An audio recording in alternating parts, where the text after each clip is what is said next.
All right, now I know for a lot of you, what I'm going to say today is probably going to seem a little bit counterintuitive is the word that I'm looking for. And I think that it's going to seem that way because you have a certain idea in your mind about how a business is supposed to be run. Most people, I hear them saying when they get ready to start a business is they need to go and get funding. They need to go and get a loan so they can get started in a business. But a freight brokerage business, especially a work from home freight broker business, is not based on how much money you have. It doesn't matter whether you have a whole lot of money to get started. That really is not going to aid you in your success, right? A freight brokerage business is about how much work you can put into it, how many customers you can get on your team, and how many loads you can move and how efficiently you can move those loads. It's not about money. You need enough money to get started in the business. And how I see it, in my experience, most people who come into this business, the worst thing that you can do when you get ready to start a freight broker business is to be approved for a big loan, these $50,000, $40,000, $30,000 loans.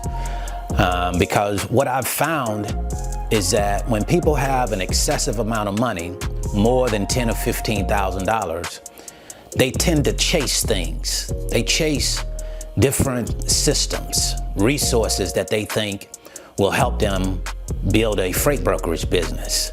But the freight broker business, work from home freight broker business, is not about money. It's about the work that you're going to put into the business. And a lot of people have that idea that if they have a big sum of money, that's going to help them so much when it comes to building a business. And really what it does is it works against you because instead of putting in the work, instead of sharpening your sales skills, instead of going out and getting a customer base, customers that rely and need your service, you start going to buy things. And people go out and they buy these advanced load boards. They get, $500, $600 TMS systems. And don't get me wrong, it's great to have an advanced TMS system. As a matter of fact, I suggest that you have an advanced system when the timing is right? That's not something you usually are going to go out and get at the first start of your business unless you have a game plan, unless you know, hey, I'm going to be working with X amount of customers. The tools that I have will help me to do X, Y, and Z, right?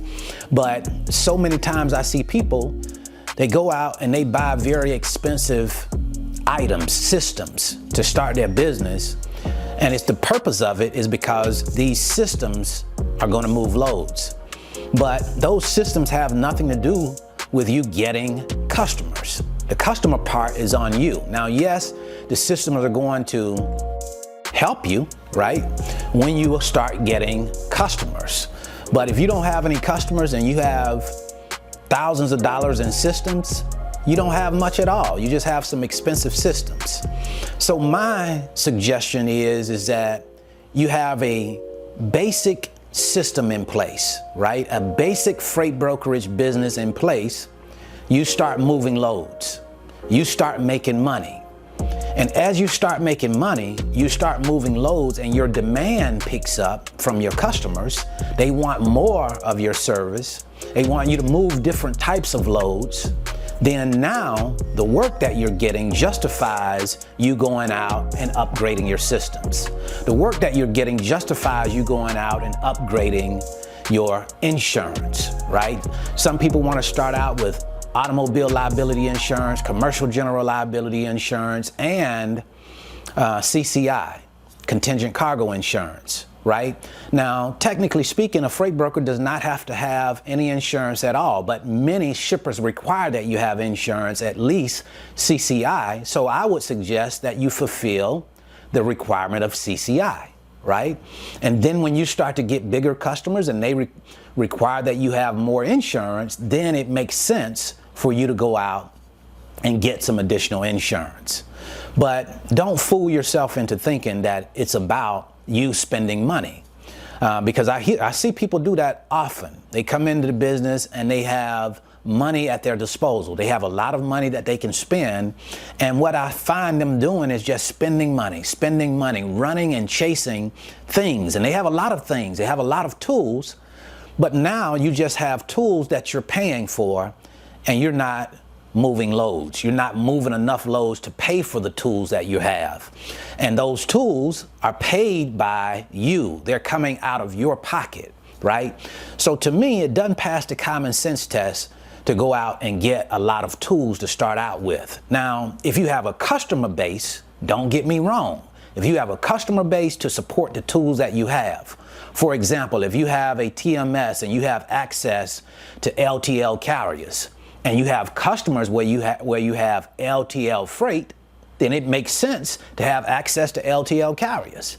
But if you're just going out and getting this stuff before you establish a customer base, before you have work, what you'll find yourself doing is paying for a lot of these things, and you'll find yourself in the hole. And before you know it, you've lost a lot of money because you're paying too much attention to just spending money. A business is not about how much money you can spend. It's great to have money on hand when you have a plan, when you have a game plan, when you understand how the business works, when you have work, when your customers are using your service. It's great to have money so that you can go out and purchase additional things that are going to benefit the customer, right?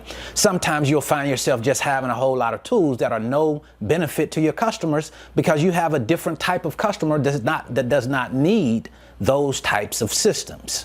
So my suggestion would be to come in and start your business, a basic business, and let your customers determine what type of systems you're going to need. The type of work that you're getting from your customers, after some time, 3, 4, 5, 6 months, you can look at it and say, now I need some different tools. Now is a good time for me to start spending money because it makes sense for me to spend the money. But don't go out, to me, in my opinion, I wouldn't go out and start spending money thinking that spending money is the end all be all. And as long as I'm spending money, then I'm going to be successful. Having money and spending money on a business does not mean success. Success is determined by the business owner. The work that you're putting into the business, the effort that you're putting into this business, your sales skills, sharpening your sales skills, being or becoming a better salesperson, right? Because that is what a freight broker is. A freight broker is a salesperson all day long and twice on Sunday. So it just makes sense for me to come in and study sales, for me to come in and do the best that I can to make myself a better person, right? To build rapport with customers, to be able to talk with customers, communicate with customers about the service that I'm offering so that they can understand it, so that they can see the value in it. But it just doesn't make sense to start spending money thinking that the money is going to get you ahead, because usually what that does is that ends up putting you in a hole. That's what I wanted to share with you today. I certainly hope this information has been helpful. Also, before we go, if you want the type of shirt that I'm wearing in this video today, Entrepreneur Every Day. If that's what you do, if being an entrepreneur is your thing, you should want people to know that, right? So a part of what I do is I wear these types of shirts. I wear what it is that I do. So if you want this type of shirt, check the bottom of this video out. You'll be able to click on the link and get you a sweatshirt like this one if you like. Also, if you're interested in learning more about the freight broker business, I'll leave a free link in the description.